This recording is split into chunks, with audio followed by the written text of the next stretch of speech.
ಅಂದ ಮೇಲೆ ಅಲ್ಲಿ ಕೇರ್, ಲವ್, ಸರ್ಪ್ರೈಸ್ ಎಲ್ಲವೂ ಇರುತ್ತೆ. ಅದರಲ್ಲೂ ಹುಡುಗರು ತಮ್ಮ ಹುಡುಗಿಗಾಗಿ ಮತ್ತು ಅವಳ ಬರ್ತ್ಡೇಗಾಗಿ ಸರ್ಪ್ರೈಸ್ ಕೊಟ್ಟು ಖುಷಿ ಪಡ್ತಾರೆ. ಆದ್ರೆ ಮದುವೆ ಆದ ಮೇಲೆ ಎಲ್ಲವನ್ನ ಮರೆತು ಬಿಡ್ತಾರೆ. ಎಲ್ಲರೂ ಆಗಿರಲ್ಲ, ಇಲ್ಲೊಬ್ಬ ವ್ಯಕ್ತಿ ಪತ್ನಿ ಹುಟ್ಟುಹಬ್ಬವನ್ನ ವಿಶೇಷವಾಗಿ ಆಚರಿಸಿದ್ದಾರೆ. ಹೇಗೆ, ಎಲ್ಲಿ ಅಂತ ನೋಡಿ.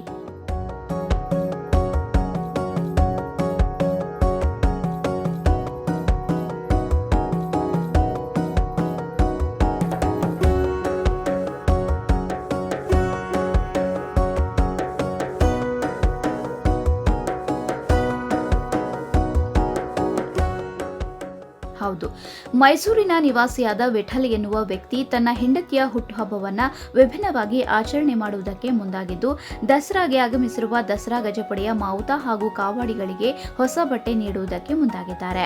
ದಸರಾ ಆನೆಗಳ ಎಲ್ಲಾ ಮಾವುತ ಹಾಗೂ ಕಾವಾಡಿಗಳಿಗೆ ಹೊಸ ಬಟ್ಟೆ ಹೊಲಿಸುವುದಕ್ಕೆ ಮುಂದಾಗಿದ್ದು, ಅರಮನೆ ಆವರಣಕ್ಕೆ ಬಂದು ಮಾವುತ ಹಾಗೂ ಕಾವಾಡಿಗಳ ಬಟ್ಟೆಯ ಅಳತೆಯನ್ನ ತೆಗೆದುಕೊಂಡು ಹೋಗಿದ್ದಾರೆ.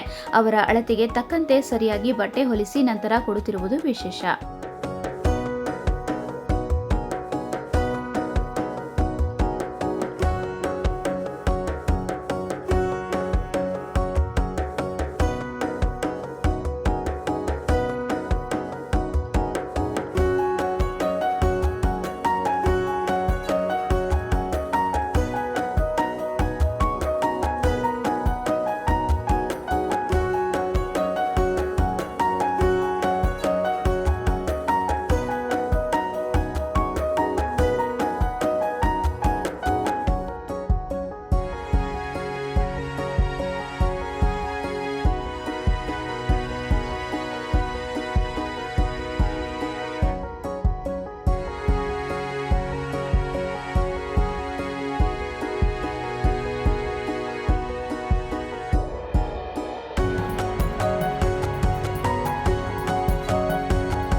ಸುಮಾರು 35 ಸಿಬ್ಬಂದಿಗೆ ಹೊಸ ಬಟ್ಟೆ ಹೊಲಿಸುತ್ತಿದ್ದು, ಈ ಕಾರ್ಯಕ್ಕೆ ಅವರಿಗೆ ಸುಮಾರು 35,000 ರೂಪಾಯಿ ಖರ್ಚಾಗುತ್ತಿದ್ದು, ಎಲ್ಲ ಹಣವನ್ನ ವಿಠಲ್ ಅವರೇ ವೆಚ್ಚ ಮಾಡಿ ಬಟ್ಟೆಗಳನ್ನ ನೀಡುತ್ತಿದ್ದಾರೆ. ಅದೇನೇ ಆಗಲಿ, ತಮಗೆ ಇಷ್ಟವಾದವರ ಹುಟ್ಟುಹಬ್ಬಕ್ಕೆ ಪಬ್ ಪಾರ್ಟಿ ಎನ್ನುವವರ ಮಧ್ಯೆ ತನ್ನ ಹೆಂಡತಿ ಹುಟ್ಟುಹಬ್ಬಕ್ಕೆ ಸಮಾಜಮುಖಿ ಕಾರ್ಯ ಮಾಡುತ್ತಿರುವ ವಿಠಲ ಅವರ ಕಾರ್ಯ ನಿಜಕ್ಕೂ ಶ್ಲಾಘನೀಯ.